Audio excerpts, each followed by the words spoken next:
We're here today with Anu Ganesh. Anu, thank you so much for joining us. Can you tell me a little bit about yourself? Sure. I'm Anu and I live in Atlanta. I'm an immigrant. I moved to the United States in 1999. And since then, I've been living many places, but now I call Georgia home. So I've always been interested in activities related to women. So if you ask my friends, they would say Anu is a great connector. So I thought, why not combine the two? Yeah. I love the outdoors too. So outdoors connecting and connecting women. So I started the hiking club late last year, November. Okay. And it's been going great. We have almost 320 women. Oh, wow. That's really wonderful. So how did you get into hiking? So before we moved to Atlanta, we used to live in Denver. And Denver is, it's where people are always outdoors, very active. So that got me the love for hiking. Yeah. So I think it was a great way to meet other people, new people, and explore the outdoors. So, yeah. How did you get to starting the hiking group? Like, what was your motivation to start? Like, I know that you said you enjoy connecting people and hiking, but what really called to you about starting the women's hiking group? So I had a group of friends. We used to regularly hike, and we did that through COVID as well. But slowly I started realizing that many women were stuck at home during that time, and they didn't know how to come out. They started losing their confidence. So then slowly friends of friends started asking me, Anu, can I hike with you? So I thought, why not make it more organized? And I wanted them to tell their friends. I wanted to build a community. So the idea was to build a community of supportive women, and also to help them find something just for themselves. To find an activity which they can call their own. As women, we are playing different roles, and we are expected to be involved in, family activities, work, everything. But what if you ask a woman, what is one thing you did just for yourself in the past year? Most would be perplexed. So I wanted to change that. Yeah, I think especially in the South Asian community, that tends to be a thing where it's like so much responsibility that we feel, whether it's stated or unstated, in our family systems and stuff. Yeah. So it sounds like this was like something that really supported you, and you got into it, and then like it just kind of rolled from there. Yeah, it was, I think, a light bulb moment, because you realize that, what I'm enjoying, I'm sure many others would enjoy. And I say, at least give it one chance. What's the worst that can happen?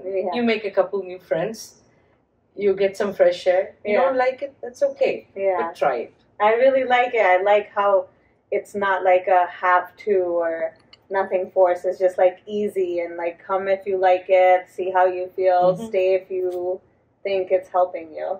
That's great. And another thing, all of us get stuck. Not stuck exactly. I mean, we get surrounded only with our close friends and our close acquaintances. We don't venture out. For those friends that we pretty much stick to the same groups. I want people to meet other women who are doing things different from them, and learn from each other. I think women together can create such a synergy. Don't talk about people, talk about things you can do, ideas. Right. Yeah, I really love that, because it's such a organic way to connect. It's like, there's no pressure, no force. You're not staring at someone while talking to them. It's just like something more organic as you're doing something in nature. Yeah, that's really nice. At what levels can people join? Like, do you have to be an advanced hiker or beginning type of hiker? Like, how do you join? What level do you join at? So anyone can join, as long as they can walk. They can join. And we have different levels. We have easy, moderate, hard, depending where they start out. I ask everyone to start out with an easy hike. It's more so because I want you to be comfortable with the whole thing, and the whole format. And the beginning of every hike, we have an icebreaker, like 10 minutes. So I want everyone to feel calm, relaxed, welcome, and then let's start. So there is nobody who cannot hike. I think everyone can, if they can walk, they can hike. So an easy hike could be something which maybe a little more strenuous than a walk. But good, it makes you feel good at the end. So anyone can join. Okay, great. What do you see in yourself and others as an impact of doing the hikes? Like, what's been helpful about it? I think after the hikes, I get so much feedback from women. Some of them say, it was really hard for me to even come out there. So this was the only thing which got me up today. So this is the only reason that I woke up today. So when I used to hear that earlier, I used to think maybe it's one or two, but many women are reaching out.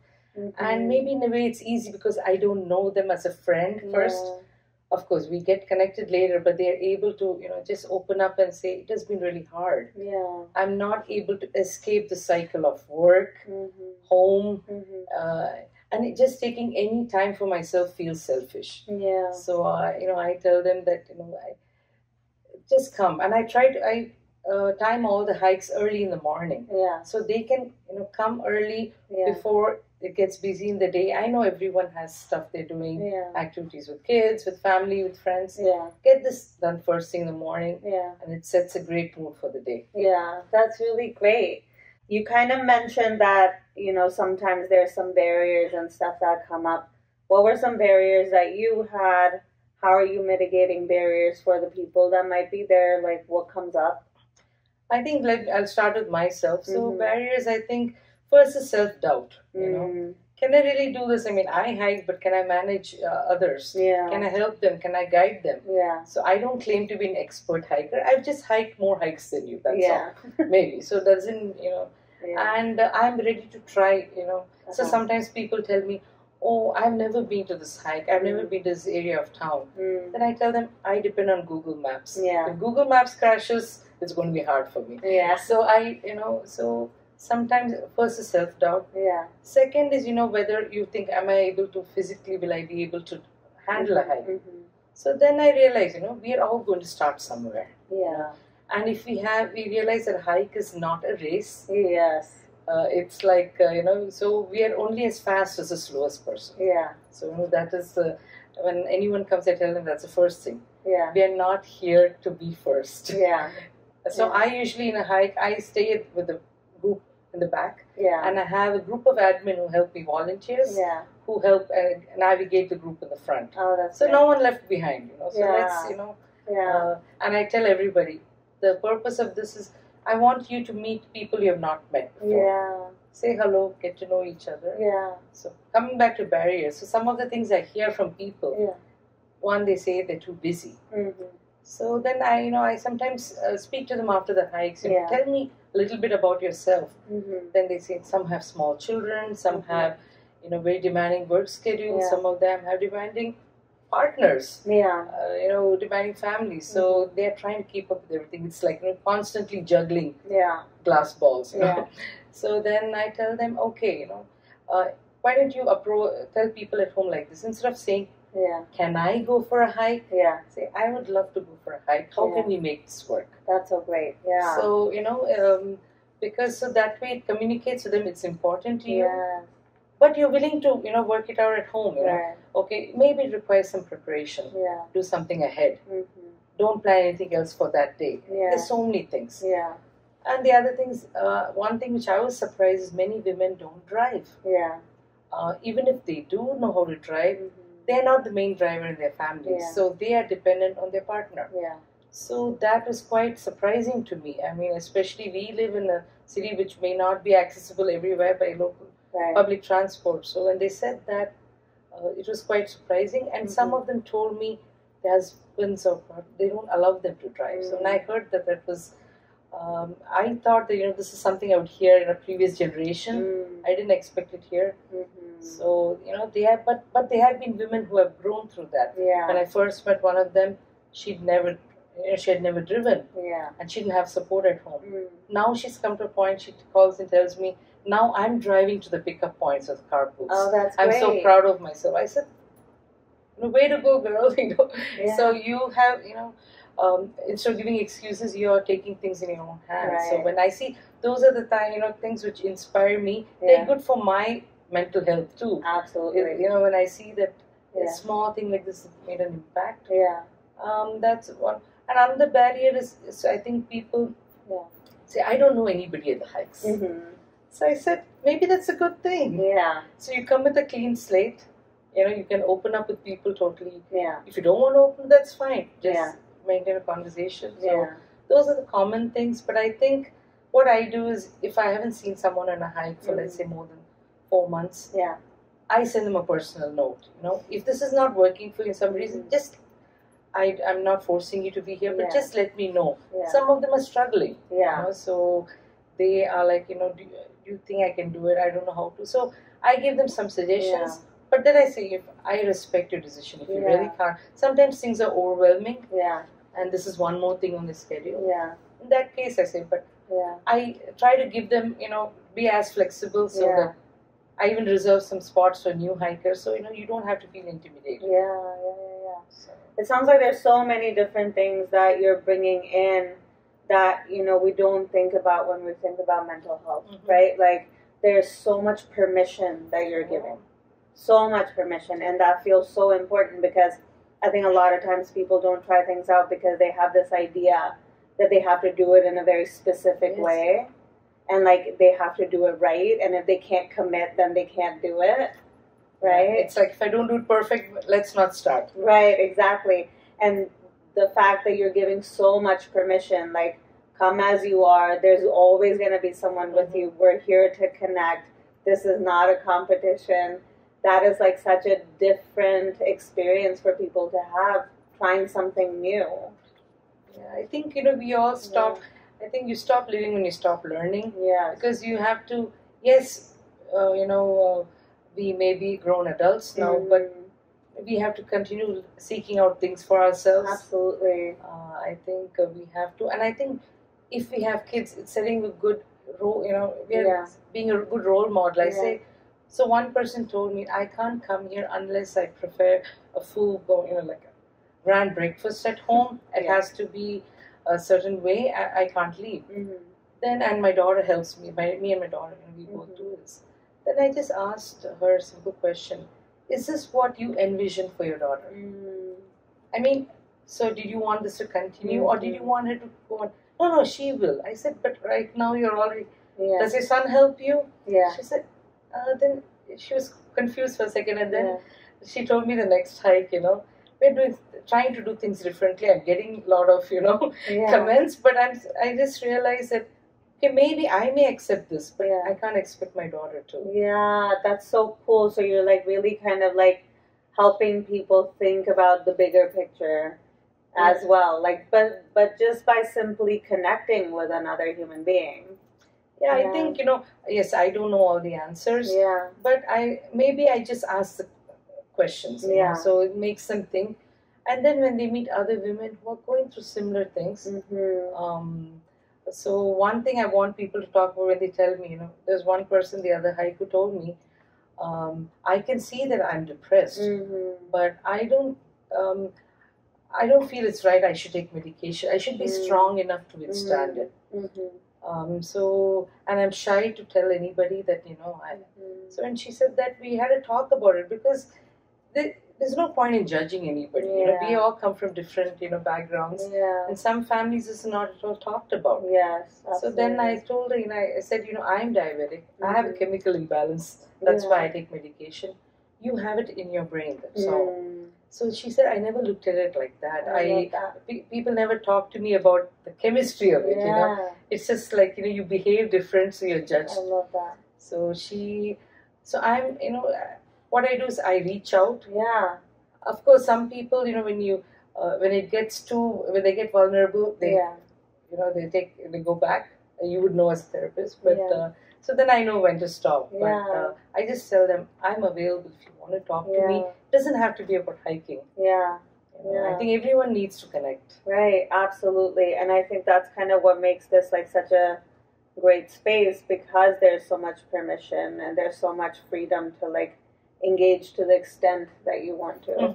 And I think sometimes like people think that when you're thinking about self-care or when you're thinking about mental health, it has to be this grand thing, right? And like you're bringing it down to like such a basic need that we have of connecting, being out in nature, being able to talk just as a human being and not getting judged. I think, another idea that I started was carpool idea. Because I realized you will get cold feet if you have to wake up a cold morning and you have to drive yourself somewhere. So I said I try my best to organize everyone into carpools. So yes, there may be new people, but they have. So by the time they come to the hike, they already made some friends. And yes, it's good for the environment too. But I think the main idea was to get them connected, not feel alone. I think we are having so many people feel alone.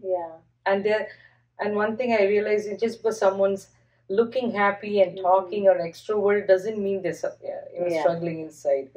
I've seen that a lot. I think, or the other way around. They be quiet, but they may be okay. That's so true. So I am really curious, what are some of your favorite hikes that you've been on? Sure. We have been to, so what we try to do is, this is Atlanta, we try to cover all areas so that we can be fair to people coming from. We have women coming from Woodstock, Lilburn, Marietta, coming everywhere. So we try to spread out. So my favorite hike, I like this one hike around Stone Mountain called the Cherokee Trail. I really like it. Most people go up. I like the one going around. And I like, there's so many hikes along the Chattahoochee River. The sound of water, I think, is just very calming to everybody. And now it's really green and it almost feels like an enchanted forest. That's wonderful. So I like that. And I think more, of course, I love the nature, but I just love the different moments of connection I see throughout the hike. So I try to walk by. So 2 weeks ago, there were 3 women. So they have small kids, all younger than 2. And they never realized that they could do something for themselves. In our culture, motherhood is glorified so much that we think only she can do the best job. So I told them, maybe your partner may not do the things the same way as you do, but give them a chance. It's not so much, oh, they're not helping. Maybe we are not also. We have, it's both ways. So when they came for that hike, they're close friends. It was, we had the river there, and then, rays of light, and they're walking hand in hand, 3 women. It was very moving for me, and I took a photograph. I said, this is really, this is what pure, unconditional support is. So their faces lit up as if, I've discovered something, So they went back home and they're like, kids are okay. They're okay. And they were okay. So you're really kind of like not only just like helping them build trust in themselves and like other women, but even in their relationships in some ways. Like, let your partner do some of the work that you tell yourself that only you can do. That's so great. So, I mean, I'm even in my family, yes. So we're working out things. Okay, now, earlier, I used to feel very happy. Oh, I'm the only one who's cooking. That was more on me. Now I realize that you can't do everything. You can do anything, but just not everything. Right. So I said, a little letting go is good. Yeah, for sure. So that you can keep space for other things. Yes. Yeah. That's so great. I mean, I'm just loving how much space you create for people to just be able to like get out of like sometimes such a restrictive idea of what we can and cannot do, to like, take up space in their relationship, take up space in the world, and like come out, but in such a gentle way. Like, this is nothing, we're just going for a hike. It doesn't have to be this like big thing that now I am doing this. Like you said, self-care is not about grand gestures. It is maybe a one phone call to an old friend. Maybe that would make a world of difference to her. Maybe it's just stepping out, waking up a little earlier than everybody, taking some time for yourself to center yourself. So, and the best thing is, there's no greater learning than meeting different people. It's true. So I met people who, from different walks of life. Someone is an entrepreneur, someone is a meditation expert, someone is a divorce coach, someone is, so many. I think, where else can we learn except from real life? True. Yeah, it's true, absolutely. So I've heard you say there's been like moments of connection with nature, and like a byproduct of this is also like connection with their families in a different way. So that's really great. And is it mostly South Asian people, or who is in the hiking group right now? Right now it's only Indian women. I think it just started because my friends knew others. But I think, gradually it'll go to other South Asian women depending on who they... Right, the reason I would keep it maximum South Asian is just for them to be able to open up. Because when you have similar cultural background, I think they will get what the other is. And there are many other groups for others, so non-South Asians, there are many groups. But everyone is struggling. In fact, when we go for some hikes, there was one in which a park ranger, she was African American, she said, awesome to see women of color out there, So I think, there's different groups who are still trying to be represented. And I think we can do things in a small way, but it'll be a ripple effect. Each person who goes back and says, I had an awesome time today and I was able to open up, and so they will tell somebody else. And then after they finish a hike, whichever hike it is, they feel a sense of achievement.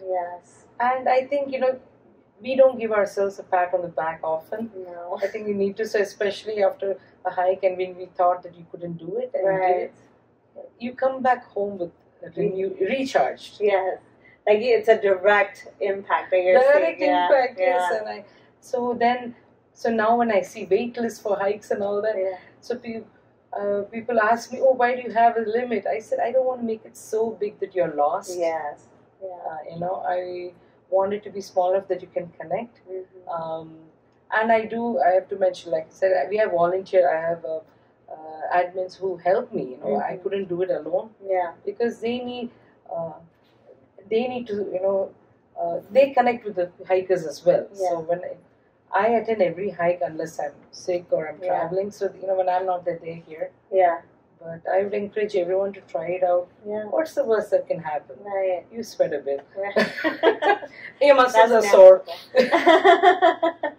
That's where you need to go home. Fill a tub of water, put some Epsom salts, and relax. Switch off your phone. That sounds wonderful. So is there anything else that you want our South Asian community to know about, either self-care or hiking or anything else? One thing I'd like them to know is I think, just check on each other. I think, we feel everyone's got it figured out. We may at a certain time in our life, but we are all going through, different phases where we do need someone to check on us and just, if you look back in our friendships, how many friends have called and said, how are you? We are so rushed in our lives. We don't do that. So that's one thing I would say, check it out. Because they may be going through something really hard. So maybe just be a good listener.